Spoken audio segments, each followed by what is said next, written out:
Oh Rapunzel, Rapunzel, fairest of all the lands, please let down your radiant shining hair, for I am worthy of it. Sorry, Sora, but I won't be swinging you across any more chasms. Alright, so sorry Rapunzel, you're still a beautiful woman. Hell, you look better with the short hair. But yes, as you can tell, we're talking about the Keyblade Ever After, looking like the tower behind us with the nice Keyblade transformation, coming in, or being named now in Mirage Staff, in element form. Let's see how this Keyblade fares against the main campaign, with its floatiness, its high jump, and with its magic, and its unique abilities coming in with the light forms. But yes, we'll see if my original playthrough Keyblade can stand up against Keyblades like Highwind and stuff. It also comes at the 4th strongest magic stat, being compared to these Keyblades to where 14, 13, 12.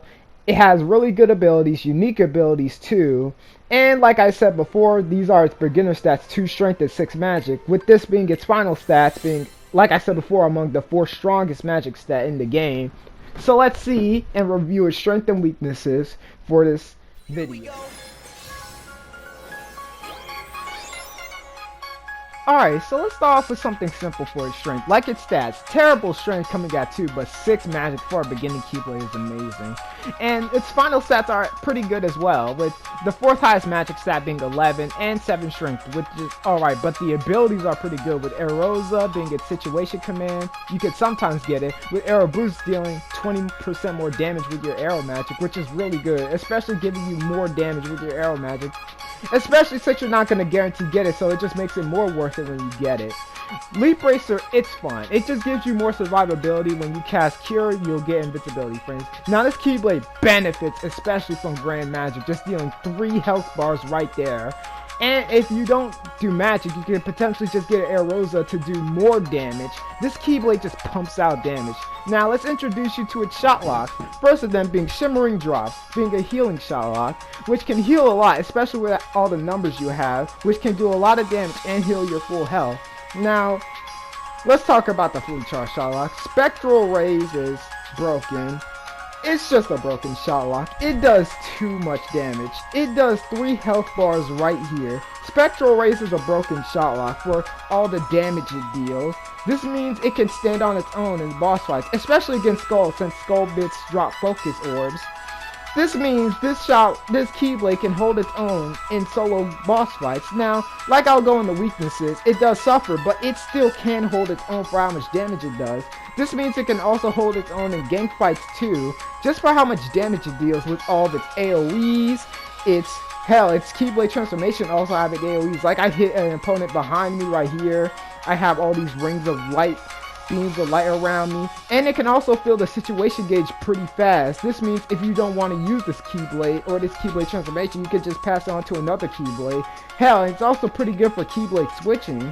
So this Keyblade has good support around it too, which means you can also benefit from using other Keyblades with it, so it's an all-around good Keyblade. So these are all its strengths, and yeah, let's just end it right here for the strengths. Ever After's melee damage is terrible. You have to rely on your combo finishers like Last Charge, or use magic in between your combos, or shot locks to really do some meaningful damage, which isn't bad for how much damage that stuff does, but you're really forced to use items at that point, which isn't bad, and you can buy them. But if you don't have the necessary items, or you challenge yourself not to do it, then you're a sitting duck in a fight. Like this for instance, to where I'm just doing no damage, I'm just waiting for my combo finisher to do some real damage. Now let's move on to the transformation, which helps this problem somewhat, but let's get on to it. Your melee attacks now do magical damage to where it boosts your attack damage, which is really good. But here's the problem, because I cut this clip up, but this transformation lasts for 22 seconds, which isn't that good, especially since this transformation is building up to nothing else. This is just a solo transformation, so as fast as you're going to get it, it's going to leave you just as fast. You have no other transformation that lasts longer inside of.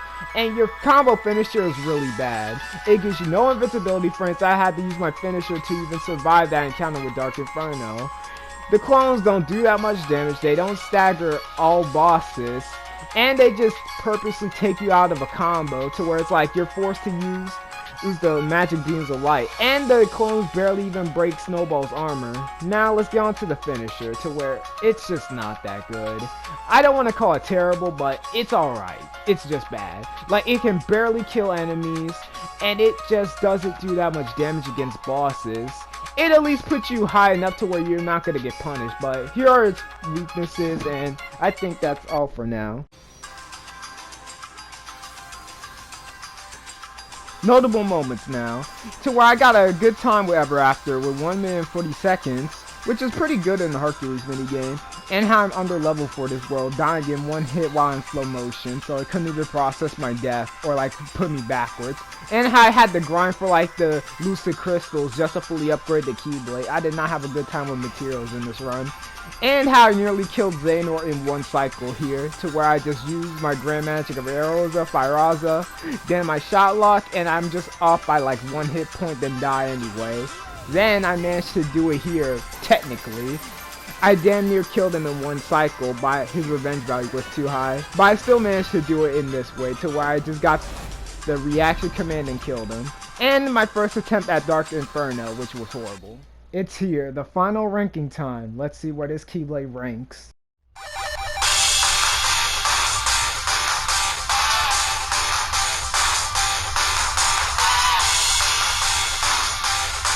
A tier is the final ranking for Ever After, which is really good for the weaknesses this Keyblade has, with the bad finisher just being, you know, having no damage, and the lack of defensive options is especially bad. It's just terrible. You need to survive in a gang fight or a boss fight, and this Keyblade just forcing you into like the magic clone animation when you try to dodge, that being your only defensive option, and it locks you in another animation that doesn't do that much damage. The magic clones just aren't rewarding enough.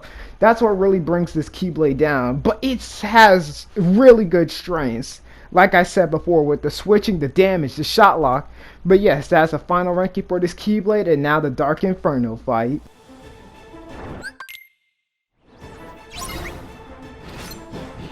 Yes! Take this! Yeah! Fire! Yeah!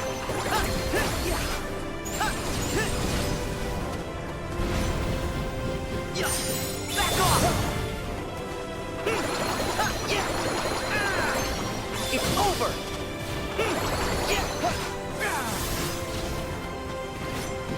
Yes! Back at fire! Right there! Yeah! Yeah!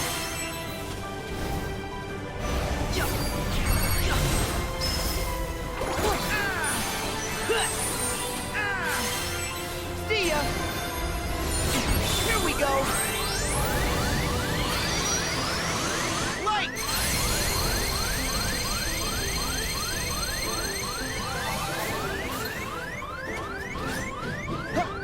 Take this! Back off! Got him! Yeah!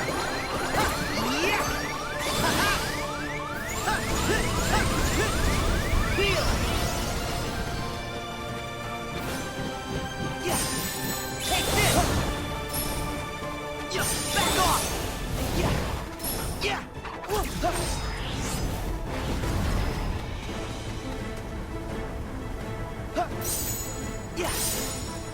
Yeah!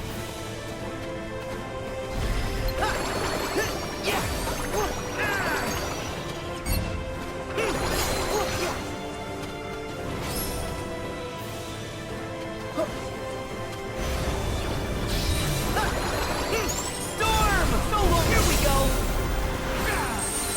Yeah! Take this! There!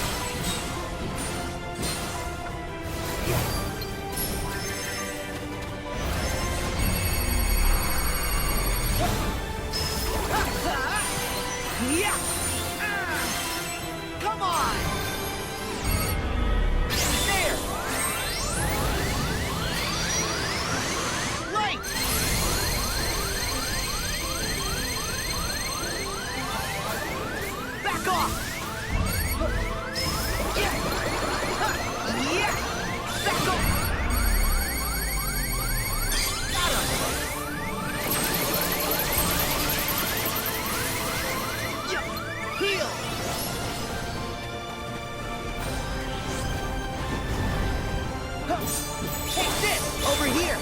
Back off!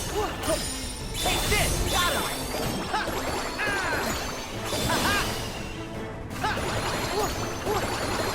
Yeah! Back off! Yes! Back